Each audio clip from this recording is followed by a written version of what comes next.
Hey there, this is Mr. Everton, and I'm not here today, so I'm giving you some background for the work you're going to do so that you understand what's going on a little bit better. So, today's lesson is all about Cuba and the United States during the Cold War.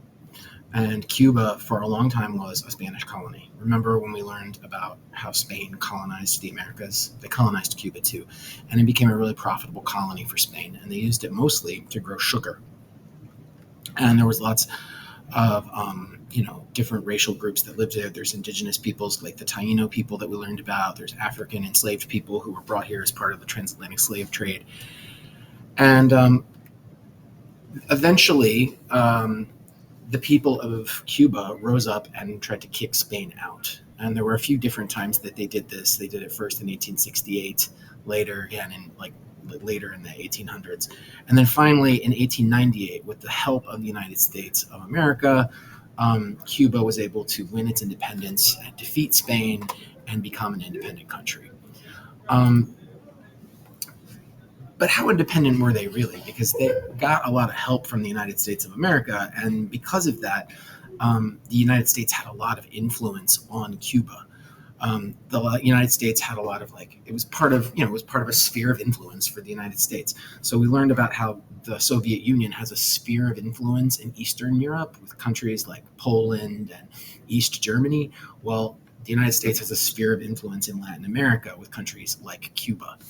And so American companies own all this land in Cuba, and they control the leader of Cuba, or they support the leader of Cuba, whose name was Fulgencio Batista. This is a picture of him in Washington, D.C. in 1938. And he was pretty corrupt, and he didn't really do things that helped the people of Cuba, and it made him really unpopular. And he did support lots of American companies that were operating in Cuba, particularly in the sugar industry.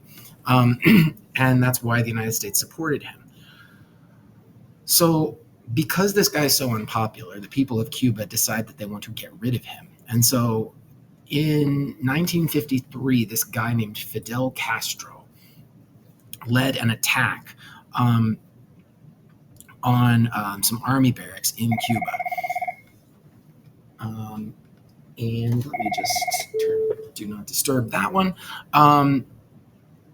Here he is. Here's a picture of Castro without his beard, which is pretty unusual, and he's being arrested for what he did. His goal was to overthrow Batista and to reform Cuba, and he was put in jail.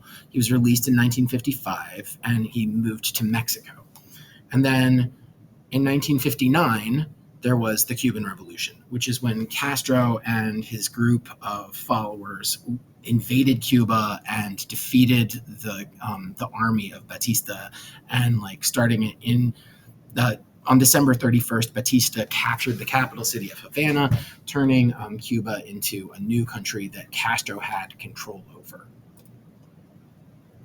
And it wasn't immediately clear what the relationship between Castro and the United States was going to be. Initially, the United States government didn't have any problem with Castro, and he visited the United States in 1959, as you can see here, and spoke with people.